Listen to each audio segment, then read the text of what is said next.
You just got hired as a full-stack developer at Lexa Crown startup. $180,000 salary, stock options, unlimited paid time off, or free lunch. The CEO personally called you after your final interview, said you were exactly the kind of visionary talent they needed. You should be celebrating. Instead, you're sitting in your new Herman Miller chair, staring at the company Slack, and something feels off. Lexa Crown claimed to have built a revolutionary machine learning platform that could predict market trends with 94% accuracy. Their pitch deck was gorgeous, their website flawless. They had testimonials from Fortune 500 companies and a waitlist of 50,000 businesses. During your interview, the CTO showed you their tech stack and spoke confidently about their proprietary algorithms and neural network architecture. You asked to see the code base. He said it was too sensitive to share before you signed your NDA. Red flag number 1, you ignored it. The offer letter came the next day and you happily signed it within an hour. Monday morning, onboarding day, 23 new hires, all developers, data scientists, and engineers. The VP of engineering gave you a tour. The office looked flawless, exposed brick, standing desks, a full espresso bar. He handed you your company laptop and said the magic words every developer dreads. You'll get repository access by the end of week. Week 2 came and still no repo access. You spent your time in meetings, product roadmap meetings, investor update meetings, culture fit meetings, but zero actual coding. You messaged the CTO on Slack, "Hey, when can I start contributing to the code base?" His response, "Focus on learning our vision first, code comes later." The week after, you got curious. During lunch, you walked past the engineering floor. It was completely empty. All 23 of you new developers were in sales training. That's when you met Marcus, another developer hired the same week. "Hey, dude," he whispered, "have you actually seen the product?" You hadn't. "Me neither," he said, "but I checked our GitHub. We have 4 repositories. All of them are duplicate templates, nothing original." Red flag number 2. Later that night, you couldn't sleep. You started digging. You pulled up Lexa Crown's website on the Wayback Machine. The company was only 8 months old, but they claimed 7 years of proven results. You searched for the Fortune 500 testimonials. They were stock photos. The company logos, photoshopped.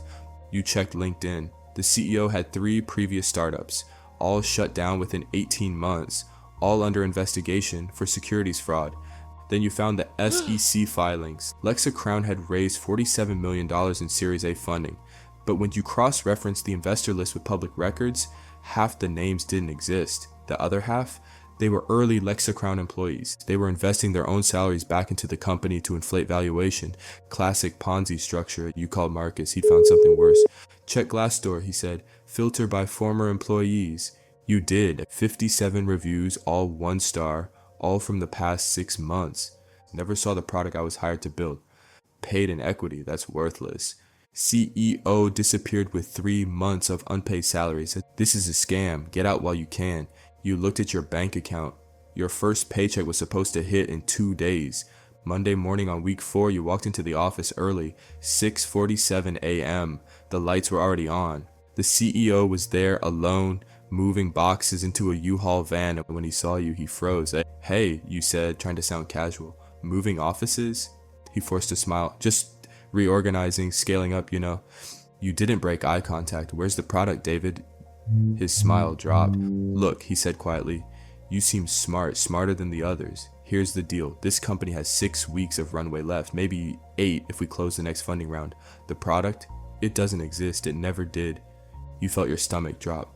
"We're selling the idea of AI," he continued. "Investors don't care about code. They care about growth metrics and pitch decks. We fake the metrics, close the round, pay ourselves, then start another company when this one burns." "So what am I supposed to do?" you asked. He shrugged. "Write it out, collect your paychecks while they last, update your LinkedIn, or..." He paused. "You could help me with the next one. I'll cut you in 20%. Your phone buzzed. "Marcus, dude, check your email now." You pulled it up. Automated message from HR. "Effective immediately. All Lexa Crown operations are suspended. Final paychecks will be distributed via direct deposit within 30 business days. Thank you for your service." You looked back at David. He was already climbing into the van. "Wait," you shouted. He stopped, turned around, that same fake smile plastered across his face. 20%, he repeated. "Think about it. You have my number." The van door slammed and engine started. You stood there in the empty parking lot, phone in one hand, David's business card in the other, your bank account $847, and your rent due in 7 days, your student loans $127,000, and behind you the office lights flickered off one by one, your phone buzzed again. Unknown number, you answered. We know what you found. Delete everything, or the SEC reports you filed will make sure it implicates you too. You had 3 choices: run, talk, or... If you enjoyed this, show some love with a like, comment your thoughts, subscribe, and turn on post notification to be the first to know when part 2 drops. Thanks for watching, and I'll see you in the next one.